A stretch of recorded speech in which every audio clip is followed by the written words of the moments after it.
Nos encontramos en la sede del Consejo Superior de Investigaciones Científicas, el CSIC, un complejo con más de 100 años de historia y que alberga edificios emblemáticos como el edificio central, conocido como Costillares, el Archivo Histórico o el edificio Rockefeller, donde se encuentra ubicado el Instituto de Física Química Blas Cabrera.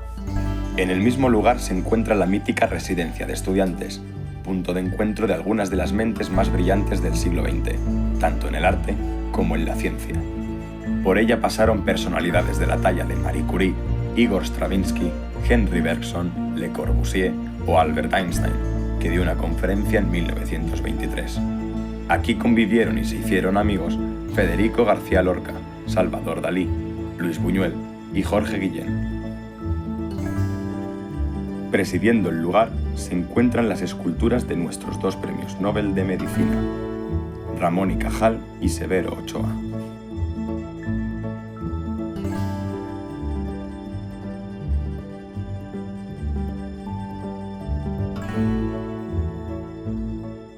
Hola Enrique, buenos días. Buenos días. Hemos querido hacer este encuentro de hace 25 años que iniciamos con la integración del HPC y las máquinas que te facilitamos. Queríamos saber, después de estos 25 años, qué ha supuesto para ti el clúster que te vendimos. Pues aquello fue una contribución básica para nuestro trabajo en ese momento. Era de los primeros clústeres que se montaba, desde luego aquí en el CSIC y probablemente también en España. La idea surgió estando yo fuera, en Noruega, donde empecé a ver la necesidad que teníamos de utilizar clústeres frente a lo que se llevaba en aquel momento, que eran las grandes estaciones de trabajo, que eran carísimas. Los clústeres se podían comprar en pedacitos, se podían ir incrementando, y luego la ventaja es que cuando se volvían viejos, pues podías reciclar. Yo contacté con vosotros porque el primer clúster descansaba una red de alta velocidad, Mirinet, y en aquel momento nadie sabía lo que era aquí. Y vosotros fuisteis la única empresa que se decidió a hacer la importación directamente de las tarjetas de Mirinet a Estados Unidos. Y nada, a partir de eso fue creciendo con ayudas de distinto tipo, gubernamentales, de la propia Comunidad de Madrid, del CSIC, que fue quien hizo la apuesta inicial para que pusiéramos todo a funcionar. Primero para el grupo, luego para el instituto. Para nosotros fue importante por eso, porque fue el primer clase que vendimos y lógicamente el seguir manteniendo contigo esa relación para nosotros ha sido también muy importante. Las primeras máquinas que adquirimos a vuestra empresa eran Pentium duales y estábamos ya muy contentos porque teníamos dos procesadores con los cuales se podían arrancar dos trabajos en paralelo.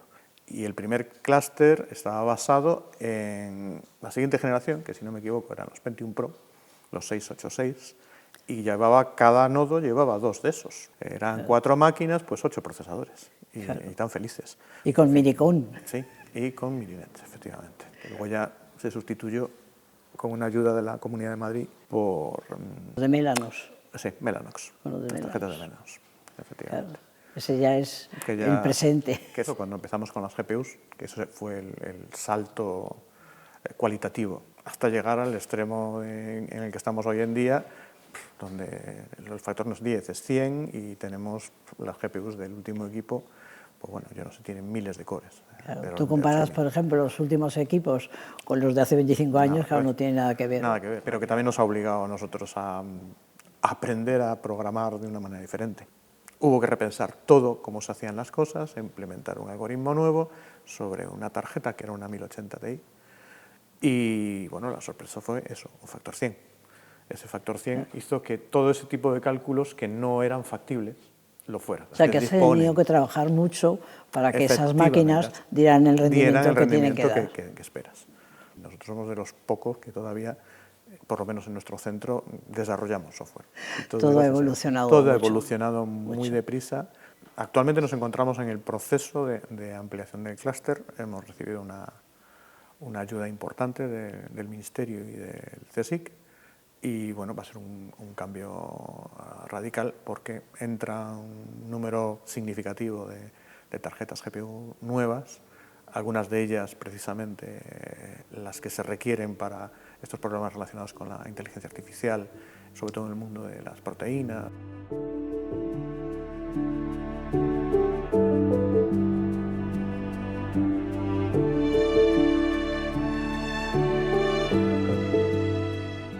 La actual ampliación del clúster consiste en 3 nodos de cálculo con 8 GPUs cada una. Son 24 GPUs, 22 de ellas son 4500 Pro de 32 GB y 2 de ellas son H200 de 136 GB de memoria RAM, lo cual nos duplica el número de GPUs disponibles. Va a ser un servicio del instituto, son muchos los grupos de investigación que lo utilizan, grupos de distintos ámbitos, por ejemplo la gente de bioinformática y la gente que se dedica a proteínas, utilizan software de Machine Learning y requieren mucha memoria RAM.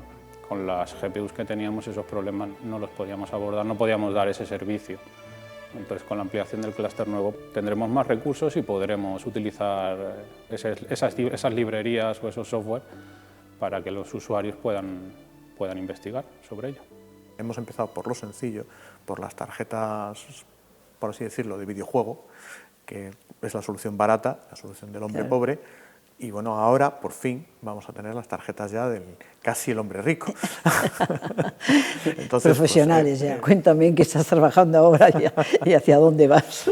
Por una parte estamos trabajando en mejoras, empleando cálculos para ver cómo se puede mejorar el proceso de obtención de alcohol como combustible alternativo a partir de lo que se llaman bioalcoholes, para llegar a una concentración que luego se pueda mezclar con gasolina. Nosotros estamos trabajando en modelizar, mediante el ordenador, qué tipo de materiales permitirían, cuando se pasa esa mezcla de agua y alcohol, pues retener el agua y dejar pasar el alcohol. Es estudio de materiales porosos que permitan hacer un filtrado. El tema del filtrado, de lo que se llaman los tamices moleculares, tiene muchísimas utilidades, tanto para la limpieza de agua, la desalinización, que es otro problema muy importante, intentar retirar el cloruro sódico del agua y convertir el agua de mar en agua potable. Pues todo eso puede pasar por el ordenador antes de hacer inversiones millonarias en el laboratorio. También estamos trabajando un poco en modelos que representen agregados que se forman dentro de las células, que muchas veces están relacionados con enfermedades neurodegenerativas. Es decir, que en unas determinadas condiciones de estrés en la célula, concretamente en el cerebro, se empiezan a formar pequeños agregados, esos agregados se vuelven sólidos y pueden aparecer patologías. Entonces, nosotros lo que estamos intentando es buscar modelos que, utilizando algo que se parezca a lo que hay en el interior de las células, nos digan en qué condiciones se va a producir ese agregado. Una vez entiendas las bases físicas, podrás saber cómo evitarlo. Eso en esa línea. Luego, en colaboración, he tenido una postdoc argentina aquí que concretamente trabajó bastante modelizando sistemas para ver cómo se podía tratar cáncer, tumores, con nuevos medicamentos y tratamientos de anticuerpos monoclonales. Eso está todo estudiado y por eso los grandes hospitales, el Gregorio Marañón aquí, pues tiene un equipo de físicos que son los que se encargan de simular qué dosis hay que darle a un paciente. Que estáis siendo una buena ayuda para los intentándolo. Si hablas con un médico que sea receptivo, y en este caso tuvimos mucha suerte, uno de ellos era mi sobrino y otro un médico del Hospital de la Virgen de la Risaca en Murcia, un hepatólogo, que nos dieron información valiosísima a la hora de, al final, convertirlo todo en ecuaciones diferenciales, que es lo que nosotros sabemos tratar. Un estudio era concretamente sobre la recuperación del hígado después de una resección, es decir, cuando se le quita un pedazo porque hay un tumor, y ver hasta dónde se podía cortar y qué peligro había de reproducción del tumor dependiendo de la cantidad de células que quedasen. O sea, que fue una maravilla colaborar con ellos. Hombre, si hay colaboración. Y la persona que estaba en el medio, esta chica, Luciana Luque, que siendo física tenía una capacidad para aprender todo, para poder hablar el lenguaje de los médicos. Agradecerte tu amabilidad en recibirnos y en poder publicar pues, todos los conocimientos que de alguna forma tú tienes y que intentas contagiarlos a la sociedad, a los médicos y a todo aquel que te pida ayuda, ¿no? Sí, a que quiera escuchar. Para colaborar. Pues eso es Nada, lo que... Gracias a vosotros.